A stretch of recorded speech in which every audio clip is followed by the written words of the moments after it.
নমস্কাৰ, জয় হিন্দ, জয় অসম। এটা বহুতেই ভাল খবৰ লৈ আহিছোঁ মই আপোনালোকৰ মাজলৈ। যদি ভিডিঅ'টো চাই ভাল পায় তেনেহ'লে এটা লাইক কৰিব আৰু মোৰ চেনেলটোলৈ যদি প্ৰথমবাৰৰ কাৰণে আহিছে তেনেহ'লে চেনেলটো ছাবস্ক্ৰাইব কৰি ল'ব। লগতে ডেছক্ৰিপশ্যনত মই হোৱাটছআপ চেনেলৰ লিংক দিম, তাতো গৈ আপুনি হোৱাটছআপ চেনেলটো ফ'ল' কৰি ল'ব যাতে প্ৰতিদিনে জবৰ আপডেটসমূহ পাই থাকিব পাৰে। লগতে ভিডিঅ'টো সকলো বন্ধু বান্ধৱীলৈ শ্বেয়াৰ কৰি দিব যাতে সকলোৱে ভিডিঅ'সমূহ চাই থাকিব পাৰে, লগতে প্ৰতিদিনে জবৰ আপডেটসমূহো পাই থাকিব পাৰে। এই পোষ্টটোত আপুনি কেনেদৰে এপ্লাই কৰিব সকলো তথ্য এই ভিডিঅ'টোত আলোচনা কৰিম। ভিডিঅ'টো শেষলৈকে চাই যাব অলপো স্কিপ নকৰাকৈ। যিহেতু পোষ্ট অফিচৰ ফালৰ পৰা 2025 বৰ্ষৰ কাৰণে বহুকেইটা পোষ্ট মুকলি হৈছে। MTS পোষ্টমেন, মেইল গাৰ্ড আৰু অৰ্ডাৰ ভেকেঞ্চি ইয়াতে মুকলি হৈছে 2025 বৰ্ষৰ কাৰণে। এটা বহুতেই ভাল খবৰ যিহেতু আপোনালোকৰ কাৰণে আহিছে। যদি আপুনি এপ্লাই কৰিব বিচাৰে এপ্লাই কৰি ল'ব পাৰিব। ডেছক্ৰিপশ্যনত মই এপ্লাই কৰাৰ লিংক দিম, তাতে গৈ আপুনি এপ্লাই কৰি ল'ব পাৰিব। ইয়াতে লিখা আছে post office recruitment 2025 MTS postmen, mail guard and order vacancy 2025। যিহেতু MTS পোষ্টমেন আৰু মেইল গাৰ্ডৰ ভেকেঞ্চি ওলাইছে 2025 বৰ্ষৰ কাৰণে। আপুনি যদি ইণ্টাৰেষ্টেড হয়, এলিজিবল হয়, এপ্লাই কৰিব পাৰিব। এপ্লাই ফৰ ভেৰিয়াছ পোষ্ট, ইয়াতে বহুখিনি পোষ্ট মুকলি হৈছে, প্ৰায় 45,000ৰো অধিক পোষ্ট মুকলি হৈছে। পোষ্ট অফিচ ডিপাৰ্টমেণ্টৰ ফালৰ পৰা এইখিনি পোষ্ট মুকলি হৈছে।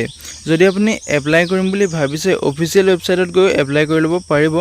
লগতে মই ডেছক্ৰিপশ্যনত এপ্লাই লিংক দিম, তাতো গৈ আপুনি এপ্লাই কৰি ল'ব পাৰিব। ইয়াতে অৰ্গেনাইজেশ্যনটোৰ নেম হৈছে ইণ্ডিয়ান পোষ্ট। এপ্লিকেশ্যন মোডটো আপুনি অনলাইন মাধ্যমেৰে এপ্লাই কৰিব পাৰিব। হু কেন এপ্লাই মানে অল ইণ্ডিয়া মেল ফিমেল কেণ্ডিডেটে আপুনি এপ্লাই কৰিব পাৰিব। লগতে আপোনাৰ জব লোকেশ্যনটো all over India candidate can apply. যিহেতু all over India candidate apply কৰিব পাৰিব, সেইবাবে আপুনি অল অভাৰ ইণ্ডিয়া মানে ভাৰতৰ সকলো ঠাইতে এই পোষ্ট চাকৰিটো কৰিব পাৰিব। জব লোকেশ্যনটো আপোনাৰ অল অভাৰ ইণ্ডিয়াত হ'ব। টাইপ অফ জবটো যিহেতু এটা পাৰ্মানেণ্ট জব হয়, কোনো প্ৰাইভেট জব নহয়, এইটো এটা চৰকাৰী জব হয়, গভৰ্ণমেণ্ট অফ ইণ্ডিয়া। এইটো এটা ভাৰত চৰকাৰৰ চাকৰি হয়, পাৰ্মানেণ্ট জব হয়। আপুনি যদি এই পোষ্টটোত এপ্লাই কৰিলে এলিজিবিলিটি ক্ৰাইটেৰিয়া আপোনাক লাগিব 10 পাছ 12 পাছ গ্ৰেজুৱেশ্যন। আপুনি মিনিমাম 10 পাছ কৰিলেও এই পোষ্টটোত এপ্লাই কৰিব পাৰিব। লগতে আপোনাৰ চেলাৰী ডিটেইলছটো আছে 18,000 পৰা 81,000লৈকে আপুনি মন্থলি পাব। ইয়াতে আপোনাৰ এপ্লিকেশ্যন ফিজটো দিয়া আছে, কেটেগৰী ৱাইজ এপ্লিকেশ্যন ফিজটো দিয়া আছে। যিসকল জেনেৰেল আৰু OBCৰ কেণ্ডিডেট হয় তেওঁলোকে 100 টকাকৈ ফিজ কাটিব লাগিব। লগতে যিসকল EWS ST আৰু SC হয় তেওঁলোকে ইয়াত কোনো ধৰণৰ ফিজ কাটিব নালাগে।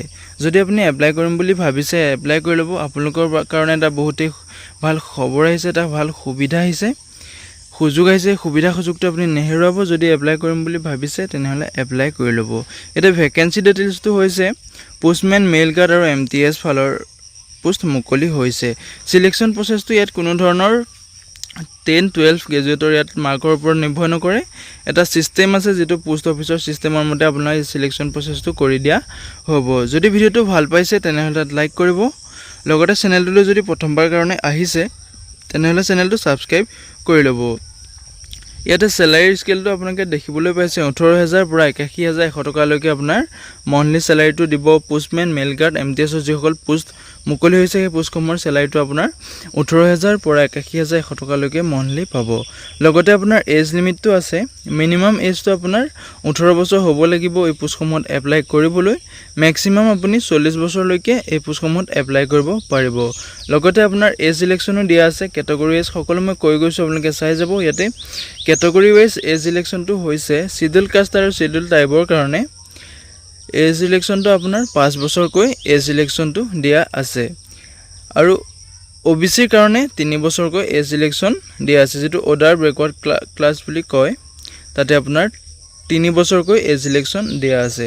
আৰু যিটো EWS তাত আপোনাৰ কোনো ধৰণৰ এজ ইলেকশ্যন দিয়া নাই। লগতে আপোনাৰ PWD যিসকল কেণ্ডিডেট আছে তেওঁলোকৰ কাৰণে 10 বছৰলৈকে এজ ইলেকশ্যনটো দিয়া আছে। যিহেতু মেক্সিমাম এজ আছিলে আপোনাৰ 40 বছৰলৈকে আপুনি এপ্লাই কৰিব পাৰিব। আৰু যিসকল PWD কেণ্ডিডেট হয় তেওঁলোকে 50 বছৰলৈকেও এপ্লাই কৰিব পাৰিব।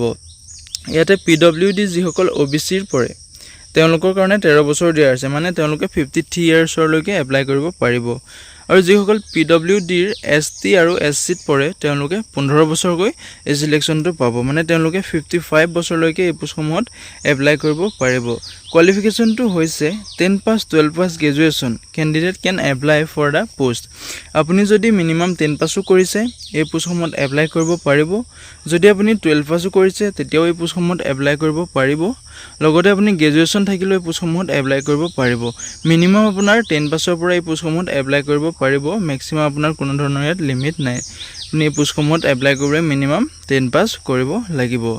যদি ভিডিঅ'টো চাই ভাল পালে তেনেহ'লে এটা লাইক কৰি দিব আৰু মোৰ চেনেললৈ যদি প্ৰথমবাৰ কাৰণে আহিছে তেনেহ'লে চেনেলটো ছাবস্ক্ৰাইব কৰি ল'ব। আজিলৈ ভিডিঅ' ইমানেই আছিল।